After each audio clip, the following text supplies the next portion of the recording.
ಯೇಸುವಿಗೆ ಸ್ತೋತ್ರ, ಯೇಸುವಿಗೆ ಮಹಿಮೆ, ಯೇಸುವಿಗೆ ಆರಾಧನೆ. ಹಾಲೆಲೂಯ. ಯೇಸುವೆ ಸ್ತೋತ್ರ. ಆಮೇನ್. ಸಹೋದರ ಸಹೋದರಿಯರೇ, ನಿಮ್ಮ ಕುಟುಂಬದಲ್ಲಿ ರಾಜನ ಸ್ಥಾನದಲ್ಲಿ ಯೇಸು ರಾಜನ ನೀಡಿ ನಿಮ್ಮ ಕುಟುಂಬವು ಪ್ರಜ್ವಲವಾಗಿರುತ್ತದೆ. ಯೇಸು ಸ್ವಾಮಿಯ ಆಳ್ವಿಕೆಯಲ್ಲಿ ನೀವಿದ್ದರೆ ನಿಮ್ಮ ಜೀವನದ ಬೆಳವಣಿಗೆ ಅತ್ಯುತ್ತಮವಾಗಿರುತ್ತದೆ. ಪ್ರತಿನಿತ್ಯ ನಿಮ್ಮ ಕುಟುಂಬದಲ್ಲಿ ದಿನನಿತ್ಯದ ಪ್ರಾರ್ಥನೆಯನ್ನು ಮಾಡಿ ನಿಮ್ಮ ಜೀವನದ ಯಶಸ್ಸನ್ನು ನೀವು 100% ನೋಡುತ್ತೀರಾ. ಆದ್ದರಿಂದ ಯೇಸುವಿಗೆ ಪ್ರಮುಖ ಸ್ಥಾನವನ್ನು ಕೊಟ್ಟು ನಿಮ್ಮ ಜೀವನದ ಉನ್ನತವನ್ನು ನೀವು ಕಾಣುವಂತರಾಗಿರಿ. ಯೇಸುವಿಗೆ ಸ್ತೋತ್ರ. Amen, amen. Praise lord.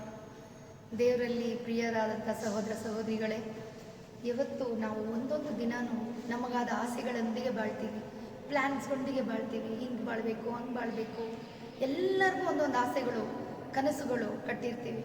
ಆದರೆ ನಮ್ಮ ತಂದೆ ನಮಗೋಸ್ಕರ ಕಟ್ಟಿರೋ ಒಂದು ಕನಸು ಜೆರೆಮಿಯ 29:11.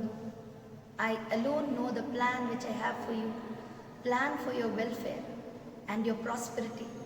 ದೇವರು ನಮ್ಮನ್ನು ಕುರಿತು ಒಂದು ಅದ್ಭುತವಾದ ಪ್ಲ್ಯಾನನ್ನು ಮಾಡಿಕ್ಕಿದ್ದಾರೆ. ನಾವು ನಮ್ಮನ್ನು ಅವ್ರಿಗೆ ಸಮರ್ಪಿಸಿ ಅವರ ಚಿತ್ತದಂತೆ ನಡೆದಾಗ ನಮಗಾಗಿ ಅವ್ರು ಇಟ್ಟಿರೋ ಪ್ಲ್ಯಾನ್ಸ್ನ ಎಕ್ಸಿಕ್ಯೂಟ್ ಮಾಡ್ತಾರೆ. ನಾವು ಯಾವತ್ತು ದೇವರ ಚಿತ್ತದಂತೆ ನಡೆದರೆ ಬೆಸ್ಟಾದ ಒಂದು ಜೀವನವನ್ನು ನಾವು ಬಾಳ್ತೀವಿ. ಅದೇ ನಮ್ಮ ಮೈಂಡಿಗೆ ತಕ್ಕಂತೆ, ನಮ್ಮ ಹೃದಯಕ್ಕೆ ತಕ್ಕಂತೆ ಒಂದು ಬಾಳನ್ನು ನಾವು ಬಾಳ್ಕೊಂಡು ಹೋದರೆ ನಾವು ಯಾವತ್ತೂ ನಮ್ಮ ಗುರಿಯನ್ನು ಮುಟ್ಟಕ್ಕಾಗಲ್ಲ.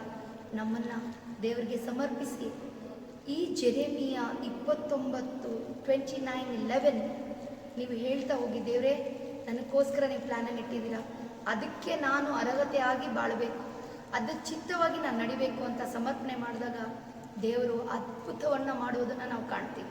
ನನಗೆ ನಡೆದಿದೆ. ಈ ಒಂದು ವಚನವನ್ನು ಡೈಲಿ ಇಟ್ಟು ನಾನು ಹೇಳ್ತಿದ್ದೆ, ನನಗೋಸ್ಕರ ನೀವೇನು ಇಟ್ಟಿದ್ದಿದ್ದ ದೇವರೇ, ನಮಗೆ ಹೇಳಿ ಅದಂತೆ ನಾವು ನಡಿಬೇಕು ಅಂತ. ದೇವರು ಅದ್ಭುತವನ್ನು ಮಾಡ್ತಾ ಇದ್ದಾರೆ. ನೀವು ಸಹ ಕೇಳಿ. ಜೆರೆಮಿಯ 29:11.